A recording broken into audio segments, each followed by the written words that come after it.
Hello everyone and welcome back to Schedule School. Today is seminar 4 and we are talking about a fairly hot topic in the wake of Swift versus Carpenter, which is accommodation. I am joined by Carin Hunt, who hosted seminar 2, and also our speaker today who will be guiding us through it is Sarah Crowther QC, and both Sarah and Carin are at Outer Temple Chambers. Just by way of reminder, in terms of where we're up to, for those of you who haven't visited the website at www.scheduleschool.co.uk, you will see on there that we have a fictional case study of Penny Foster, and we're using that to work through all of the heads of loss when forming a schedule.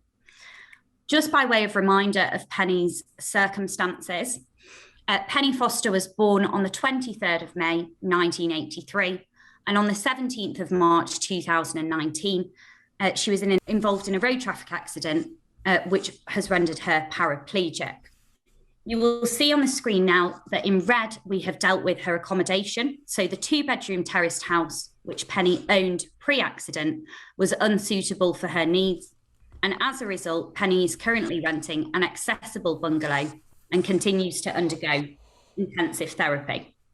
So Carin, do you want to tell us what we'll be going through today in relation to accommodation?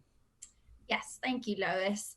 So the purpose of this seminar is really to make sure that you can perform the necessary calculation to compensate for special accommodation, given the new situation after Swift and Carpenter. So first, we'll talk very briefly about special accommodation. What is it? Hopefully you already know. Then we'll look at RVJ, which was the previous way special accommodation claims were valued. And then we'll talk about how things are now following the Swift and Carpenter judgment, which tells us how to calculate going forward. So that's going to include looking at what on earth reversionary interest is, how to perform the new calculation, and then we'll also demonstrate the new calculation using Penny's specific circumstances. And then last but not least, we'll just give you a few red flag areas that weren't dealt with squarely in Swift and Carpenter and which you need to be aware of, depending on the facts of your particular case. So with that in mind, just very briefly for anyone who doesn't know, special accommodation is a head of loss that arises if a client's injuries are so severe that their current accommodation or their current renting situation, whatever it may be, is no longer suitable for their needs, and they require a different type of accommodation. And often it's a single story property. If there's mobility issues, the use of a wheelchair, something like that, that's kind of the standard case that we're thinking about. And there may be also different kinds of adaptations. If someone's going to have full-time carers, they're going to need a bigger space for the carers to be accommodated in as well. So those are the kinds of things we're thinking about. And you'll have heard in the other seminars, particularly Ben Bradley, also from Outer, talking about sort of the test of reasonableness for what's needed when you're assessing this. And obviously the key thing is that you're going to have an expert who's going to have gone through what are the claimant's needs and what kind of house is required. And you have specific experts who'll tell you, what kind of square footage, what kind of features the property has to have, and then they'll also do a scan of properties in the area so that you can actually come up with sort of the viable property for the claimant to live in, so that you know what you're working with. So going forward then, Lois, why don't you tell us, with the help of Sarah, about the way things were done prior to the Swift and Carpenter case? So how did these claims used to work? Absolutely. You will have seen at the moment that all legal commentaries are on Swift versus Carpenter. But before that decision, there was a very well-established precedent, and we'll be going through the formula that's on the screen now. But Sarah, Roberts versus Johnston, do you want to talk through how that came about and the principles that were applied when looking at that? Yes, thank you both, ladies. Although at this point I am feeling a little bit like you've brought the old lady in to explain how the law used to be. Anyway, here goes. The idea in Roberts and Johnston was to grasp the nettle that Carin mentioned when we looked at the previous slide, which is that capital accommodation cost claims are unique in personal injury damages because you're looking at purchasing an asset which is likely to appreciate over time, whereas most of the other heads of loss relate either to expenses or to purchases of things which will effectively depreciate. So the idea of the Roberts and Johnston calculation was the court's attempt to tackle this problem of appreciation and the windfall, and to allow the claimant enough money to purchase the house, but then also to offset, to try to reflect the windfall element in the damages. And the route that was chosen, and this is really the kind of key ratio of Roberts, is you're not compensating, therefore, for the additional capital value of the required property.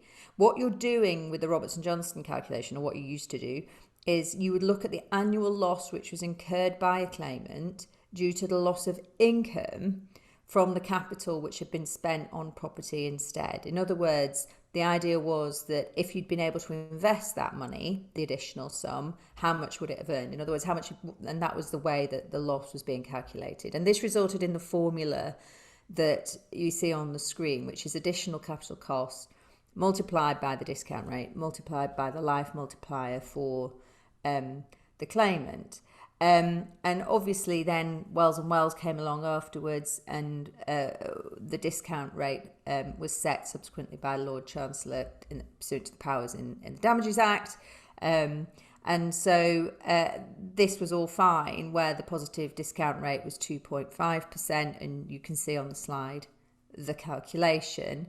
Two things then happen. One, in fact, property prices did not necessarily take the same course in terms of appreciation as they historically had done. But more significantly, once the discount rate was reviewed and became a negative discount rate, minus 0.25%, you can see from the slide there that the moment you stick a minus figure in, it simply doesn't work. Well, save that it could almost result in a situation where the defendant might say to the claimant, well, actually, you owe me money. So there was clearly then an issue following the change in the discount rate as to how losses for capital accommodation, special accommodation needs could possibly be met. That left the law obviously with a bit of a gap in it. There were then some High Court decisions in which judges felt that they were unable to depart from the Roberts and Johnston formula and effectively made nil awards for special accommodation costs.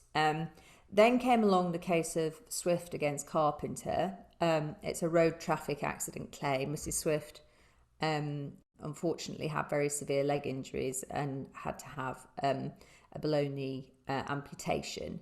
And the claim in her case related to a property in London. And she had a property already which was valued just shy of £1.5 million.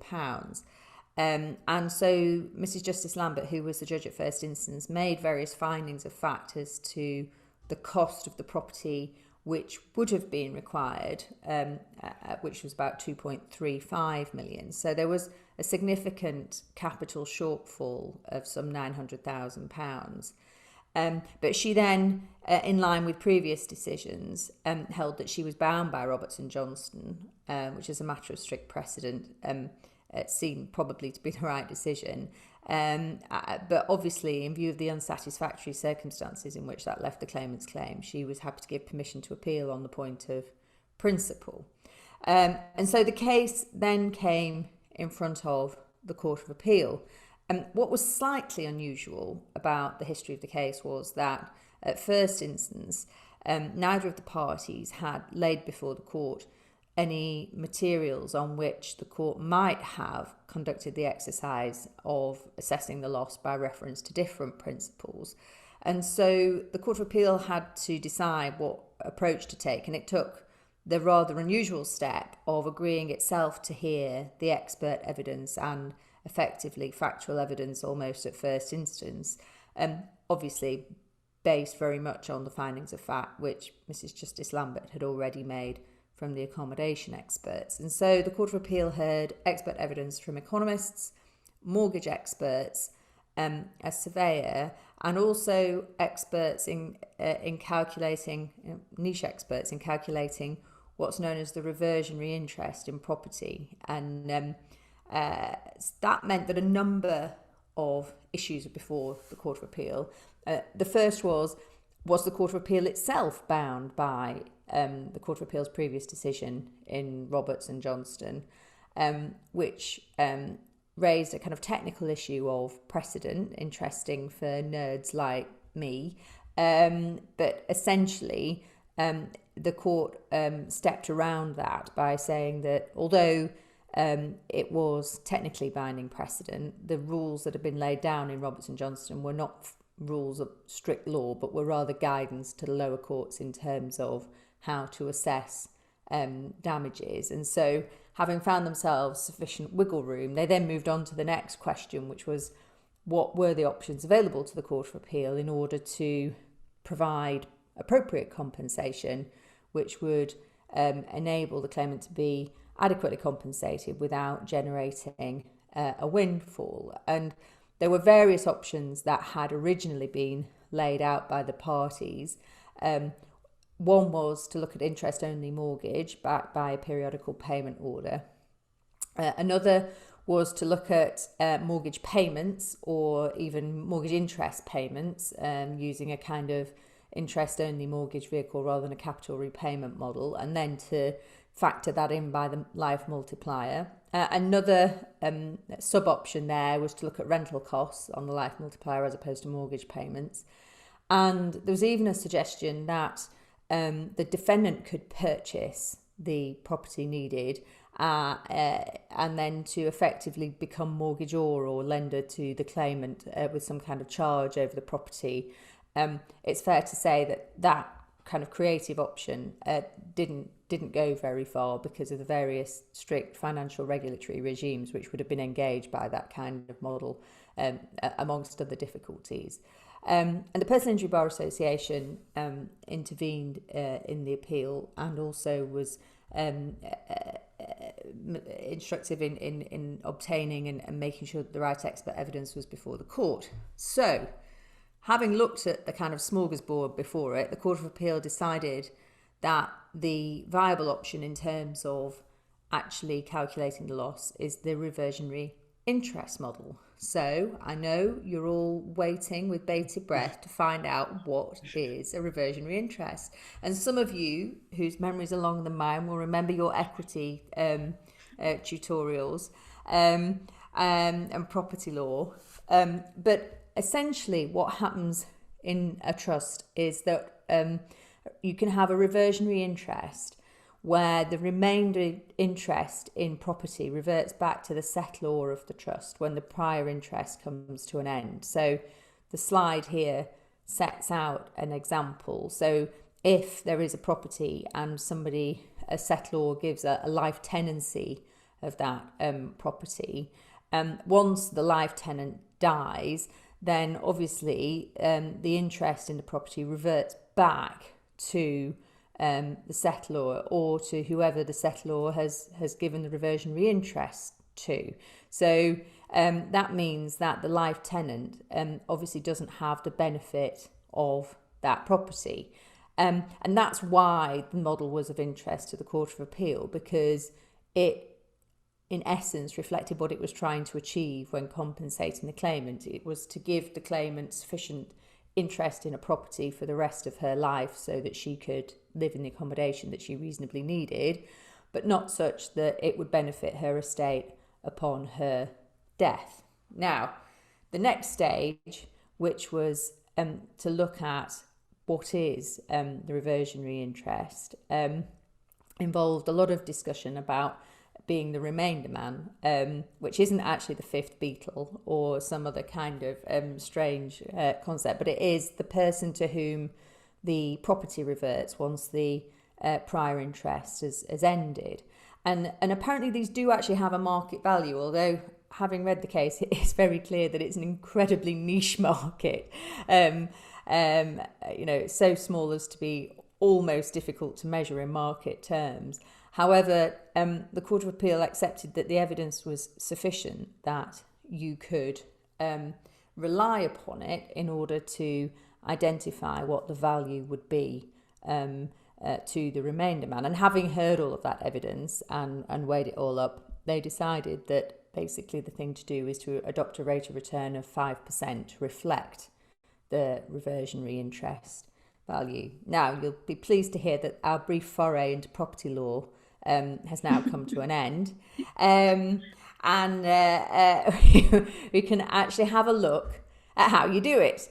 So what you're doing, remember, is you are looking at the value of the property, you're trying to take away the value of the reversionary interest and then create, bearing in mind the life multiplier, the correct calculation of the capital sum, which represents the loss. And I'm going to hand over to Carin now, because I've just seen the formula in the middle of that page and it's made my eyes go a little cross-eyed, and Carin can explain to you what we are doing here and why this magic formula, although the explanation is very complicated, actually has resulted in a reasonably simple way of calculating these losses now. Yes, that is definitely the good news, that even if Swift and Carpenter sort of causes you a bit of stress and consternation, all you really need to know is what is on this slide. And thank you so much, Sarah, for going through all of those points. That's really helpful. And I certainly already understand it better than I did before. But yes, so what you need, first, make sure you have the value of the property that's required. Your accommodation expert's going to have told you that. The value of the property that the claimant is living in or would have bought anyway, if maybe they're a young claimant who haven't moved out of home yet or something like that, and the predicted life expectancy. And using those, you're able to get to what the reversionary interest is. And you do that simply by first determining the additional capital cost. So just take away the cost of the new property, or rather the cost of the current property from the cost of the new property. That's P minus B there in the formula. And then you're multiplying that by 1.05, which represents the 5% reversionary interest, but to the power of the negative predicted life expectancy. And multiplying those together, you get the reversionary interest. And you can do that calculation either on a scientific calculator. You just need to use the little X to the Y button. Make sure you keep the minus. Or you can also perform it on Excel. It has that functionality. And so once you've got the reversionary interest, you simply subtract it from the additional capital cost that's required, and that tells you what the damages are going to be. So we've applied that in Penny's case just to see what it looks like with the numbers actually in there.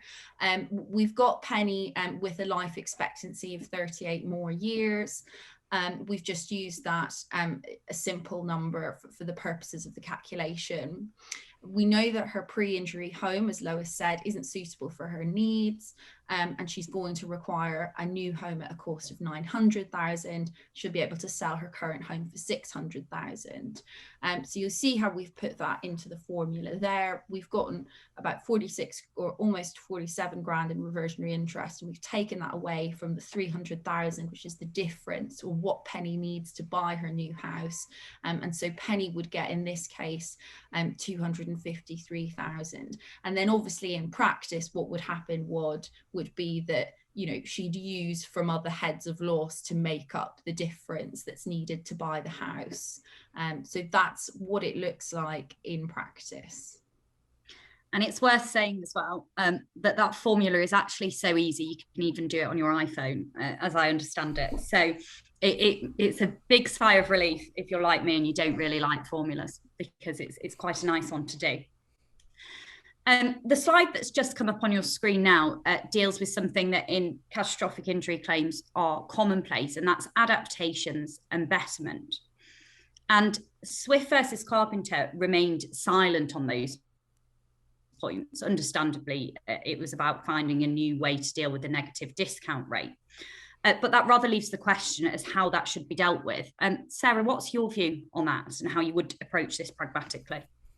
Well, I think inevitably when you get accommodation expert evidence, either you're looking at building a specialist property from scratch, in which case you maybe not have all these problems. But in most situations, what you're really looking at is purchase of an existing property and then adapting it in order to meet those needs. And obviously the adaptation will bring cost, but it also brings with it the possibility that the property at the end will be worth more than it would have been in its unadapted state. And I think it just doesn't reflect the reality of the exercise in assessing damages for those two features not to be taken into account. So we have to do something to adjust in order to do that. Now, if you're asking, do we adjust the formula? I would say no. What we've done here on this slide, I think, reflects what you would end up doing in practice, which is to adjust the purchase price, or I suppose the remainder price. It doesn't really matter as long as it goes on one or the other. So here what we've done is we've said, well, the adaptation's going to cost £100,000, but in fact the property at the end will end up being worth £50,000 more than the £900,000 we said. So one, add in one, take away the other, you get 950, and then you can do your calculation. So that's how it has played out in that particular example. I have to say, in my experience, when you're acquiring, say, bungalows, 3-bedroom bungalows, and making adaptations to them, that figure can be considerably more than £100,000. So it's important not to forget it, because it can have a very significant impact on the schedule. Obviously, there's always room for argument about what the betterment figure might look like in the end. That is very much a question of expert opinion, and again, always room for argument. But that's in principle, I think, how it fits within this new way of assessing. I don't know, Lois or Carin, if you've got your own thoughts about that, if I'm totally wrong, or if there is anything else that needs to be taken into account on those issues. No, it seems to me the right way to go about it, really. So I wouldn't expect to have something better than Sarah Crowther on that. I'm not sure about that. I'm nodding wisely. Yes. Perfect. Well, that deals with that, and that is a swift run through. On the principles that were in play before, and how Swift and Carpenter gives you this formula for your schedule, in effect. But because lawyers are lawyers, as soon as the decision of Swift and Carpenter came out, the question, we got this beautifully simple formula, and life's great. So of course the question had to be, well, when doesn't it apply, and when doesn't it work, and what do we do in those circumstances? And obviously the focus of schedule school has been on Penny Foster, and it's likely in Penny's scenario that this would work. But one needs to think about points of wider implication, and there's many of those, but there's a few on the screen now. Sarah, we wanted to go through firstly when one may be able to depart from the formula in Swift versus Carpenter. Could you talk through that? Well, obviously, I talked earlier about the kind of wiggle room that the Court of Appeal gave itself in terms of looking at Roberts and Johnston and declaring it to be guidance rather than strict law. Well, that was helpful for the Court of Appeal in that it allowed it to go on to look at the merits of the case in Swift. But of course, it has a bit of a lasting legacy, because it means that the status of Swift itself surely falls into the same category. So again, what we're looking at here really is guidance on a legal principle rather than firm law itself. Anyway, I make no observations as to the wisdom or otherwise of that approach, but it does mean that for lawyers out there is always a glimmer of hope that, there's some mileage to be had in arguing a bit about it. One of the areas that the Court of Appeal did foresee, Lord Justice Irwin, who gave the main judgment, which is, if I may say, an absolute tour de force of all the evidence and the authorities. But he did flag up at paragraph 171 that there are different considerations that apply where there is a particularly short expectation of life. And And I mean, I personally have been involved in cases where the life expectation has been 10 years or less. And the reality is that none of these formulas work particularly well in that situation at all. And I think from a claimant's perspective, one would have to start by suggesting that the full capital cost of the special accommodation ought to be the method of calculating it there. But again, Swift itself doesn't say that, and one can see that it might be fact sensitive. I mean, sometimes defendants like to suggest that rental is a suitable alternative. That potentially could be a means of calculating the loss, save that in my experience, on the expert accommodation evidence, it's rather unlikely that the experts would conclude that rental was in the claimant's, meet the claimant's reasonable need, for a couple of main reasons. One is that landlords are generally reluctant to permit the kind of substantial adaptations to properties that claimants need to undertake. And secondly, because they don't have the security of tenure. So it wouldn't be a prudent investment, particularly in a deputy case, for example, for significant investment to be made in a property which is only held on an assured hold tenancy. So, taking all of that into account, I think it's unlikely in many cases that a judge is going to be comfortable to say to a claimant or a claimant's deputy that the claimant has to rent. So I think probably that's a very long-winded way of saying you might get the full capital cost if the life expectation is shorter than the kind of cases that they're looking at in Swift. And the other situation that they looked at was this possibility of major economic change, which of course I think when Roberts and Johnston was decided, nobody ever thought for a second that that kind of thing could happen. But of course the banking crisis and the pandemic have demonstrated to us that things can change very significantly. I'm not sure what the court would do in that situation, to be honest. It might be that we'd have to have the new guideline test case in order to tell us what to do in the new economic circumstances. So I'm not sure what other situations we could think of at the moment in terms of what might happen to take you outside Swift and Carpenter. I don't know, Lois, you look like you've got an idea. No, I'm just thinking earlier as we were talking about the fact that Roberts was simply guidance as how to approach a positive discount rate. So presumably if the discount rate was to go to positive again, then Roberts just kicks back in. Well, that is a very interesting question, isn't it? Because there's no obvious reason why it should necessarily, because what they have done is made a departure in principle as to what the exercise is here. So under Roberts and Johnston, as I say, what the court landed upon was the notion that the claimant needed to be reimbursed or compensated for the loss of interest on a notional capital sum that they could have invested. Whereas the focus in Swift is very much more on the claimant's needs to purchase a specific property.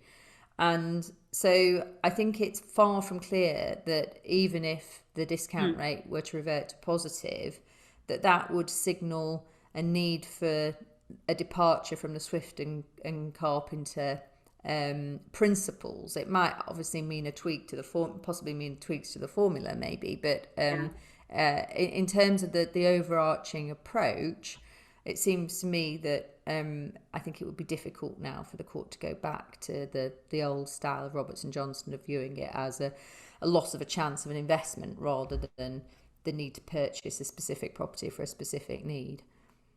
There'll be a range of views on that, Lois. You ask some other silks. Well, Well, that's certainly lots for everyone watching to think about this, and just important red flags for the fact that every case is going to be different and you're going to have to think about all of those factors going forward.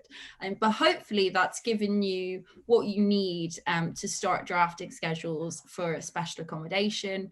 And thank you so much, Sarah, for giving us all that information and your time. It's been really nice. So thank you so much. It's a pleasure. Yeah, thank you for having me. Thank you, everyone. And just so you know, there's a few other points that we raised there, basically as thinking points. There's no real right answer on anything at the moment in terms of Swift and Carpenter. I've done another webinar where it's completely different views on certain things, and everybody has a different view, but it's just good to get you thinking. As always, there will be a worksheet to accompany this seminar, which will be on the website. And there will also be the slides available. Next time we will be dealing with loss of earnings, and we have a very exciting speaker. So hopefully you can join us for that. Thank you.